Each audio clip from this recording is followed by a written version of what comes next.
জামায়াতে ইসলামের বিরোধিতা সবচাইতে বড় কারণ আদর্শিক না, বরং রাজনৈতিক। যেমন ধরেন, বাংলাদেশে একটা দল আছে জমিয়াত উলামা ইসলাম, কওমি অঙ্গনের। এই দলের বর্তমান সভাপতি যিনি, তার একটা বই আছে মওদুদিবাদ নামে, আপনি গুগলে সার্চ করলেই পাবেন মওদুদিবাদ। এখানে মাওলানা মওদুদ নামে 38টা অভিযোগ আনা হয়েছে, সূচির মধ্যেই দেওয়া আছে সবগুলো 38টা। মজার ব্যাপার হলো 38টা অভিযোগের 38টাই মিথ্যা। একটা দুইটা সত্য হলে তো মনে সান্ত্বনা লাগতো যে মাশাআল্লাহ অন্তত আংশিক তো সত্য আছে, বাকিটা ভুল।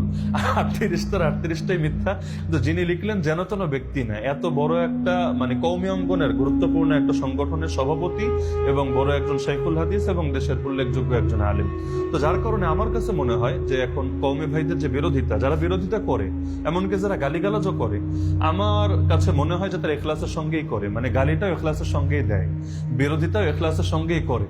তবে পার্থক্য হলো, ওই যে এতকাল পর্যন্ত তাদেরকে যা কিছু শোনানো হয়েছে আর বড় একটা অংশই ভুল বটে, কিন্তু তারা এটা বিশ্বাস করতে পারে না যে অমুক ব্যক্তিও ভুল বলবে, সেও তার নামে মিথ্যা প্রচার করবে। এটা তারা কল্পনা করতে পারে না। আমরা ছোটবেলায় শুনে এসেছি জাকির নায়েক ইহুদিদের দালাল, খ্রিস্টানদের দালাল, কাফেরদের থেকে টাকা খায়, টাকা খায়া হলো ওদের পক্ষে করে ইসলামে ফাটল সৃষ্টি করে। অথচ এখন বেচারা মাজলুম হয়ে নিজের দেশেও নাই, আরেক দেশে থেকে দিন কাটাতে হচ্ছে। ইহুদির দালাল হলে তো সে নিজের দেশে মাথা উঁচু করে থাকার কথা, খ্রিস্টানের দালাল হলে তো আমেরিকায় গিয়ে সে আন্তর্জাতিক পুরস্কার পাওয়ার কথা। কিন্তু এখনো কেউ মাফ চেয়েছে? যাদের মুখ থেকে আমরা শুনেছি মাফ চেয়েছে? চায় নেই, চাবেও না। তো কেয়ামতের দিন জাকির নায়েকের সামনে তো দাঁড়াতে হবে, তখন তো অভিযোগগুলোর প্রমাণ দিতে হবে। তো যার কারণে আমার কাছে যেটা মনে হয়, মাওলানা মওদুদের ব্যাপারে যে কথাগুলো চলে, যদিও মাওলানা মওদুদি আর জামাতে ইসলামও এটা এমন কোনো ব্যাপার না যে ওনার কোনো ভুল হলেই সংগঠন অটো বাতিল হয়ে যাবে। আর ভুল তো কার নেই, পৃথিবীর সবারই ভুল থাকবে। তো যার কারণে আমার কাছে মনে হয়েছে যে এটা রাজনৈতিক বিরোধিতাই মূলত কারণ, আদর্শিক বিরোধিতার চাইতে রাজনৈতিক বিরোধিতা বড় কারণ। না হলে বিএনপির ভুল নাই, বিএনপির সাথে যারা জোট করছে তাদের মুখে তো বিএনপির বদনাম নাই। যে সমস্ত ইসলামী দল বিএনপির সাথে জোটে আছে তাদের মুখে তো বিএনপির বদনাম নাই। তাহলে বড় কারণ তো এখানেই বোঝা যাচ্ছে যে আসলে কার দোষ কার গুণ এটা বিষয় না, কার লগে আমার মিলে কার লগে আমার মিলে না, এটা হলো বড় বিষয়। যার সঙ্গে আমার মিলবে না। আর জামাত যেহেতু একটা শৃঙ্খলিত দল, বড় দল, এবং অনেক ক্ষেত্রে বহু কিছু আছে অনুসরণীয় যে কারোর জন্য। এখন যদি আপনি জামাতের বিরোধিতা না করেন, তাহলে আপনার লোকের আপনার দল করবে কেন? তারা তো সবাই ওই দলে গিয়ে ঢুকবে। তো নিজের কর্মী বাঁচাতে চাইলেও তো 2-4টা বিরোধিতা করাই লাগে, না হলে তো আপনার কর্মী টিকবে কিভাবে? এটা একটা রাজনৈতিক স্বাভাবিক ব্যাপার।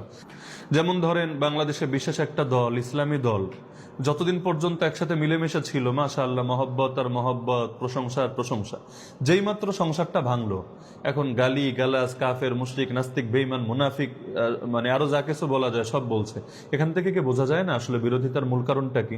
যেমন ধরেন, শুধু কওমি অঙ্গনই না, আমাদের সিলেটে 19টা আসন আছে, এর মধ্যে জামাতে ইসলামী একটা আসনও পায়নি, একটাও না, জিরো। চিটাগাং এর মধ্যে যতগুলো আসন আছে মাত্র 2টা পেয়েছে পুরো বিভাগের মধ্যে, বাকিগুলো পায়নি। সিলেটে না পাওয়ার বড় কারণ কওমি অঙ্গনের ফতোয়া, কোনো সন্দেহ নেই। এটা দ্বিধাহীন ভাবেই বলা যায়, একমাত্র কারণ না, তবে বড় একটা কারণ। এখানে কওমি এবং ফুলতলি সহ আরো কিছু অঙ্গন, তাদের একটা ঘোর বিরোধিতা। আর চিটাগাংয়ে বড় কারণ কওমি না, বরং সুন্নি যারা আছে, এটা চিটাগাংয়ের ভাইয়েরা ভালো বুঝবে, আচ্ছা, ওনাদের অবস্থানটা। তো যার কারণে জামাতের সাথে এই যে বিরোধগুলো, যেমন ধরেন আমি নিজেও ছোটবেলা থেকে জামাতের ব্যাপারে যা কিছু শুনে এসেছি, এগুলো যদি অনেক কিছু এখন আমি বলি, আপনি নিজে আসমান থেকে পড়বেন, কিভাবে সম্ভব? এগুলো মানুষ প্রচার করে বা এগুলো মানুষ বলে। তো আশা করি ধীরে ধীরে এগুলো স্পষ্ট হবে। আমিও যেটা চাচ্ছি, আমি যে একটা বইও হয়তো ঘোষণা দেখেছেন সৈয়দ আবুল আলা মওদুদির কলমে, জামাত ইসলামের আকীদা, আমার চাওয়া ছিল যেটা, যে মাওলানা মওদুদি তিনি তো যা লিখেছেন ছড়ানো ছিটানো, এই বইয়ে কিছু, ওই বইয়ে কিছু, ওই বইয়ে কিছু, তো সব আকীদা এক জায়গায় এনে জমা করে দেখায় দিই। এতে সুবিধা কি? বন্ধুরও সুবিধা, শত্রুরও সুবিধা।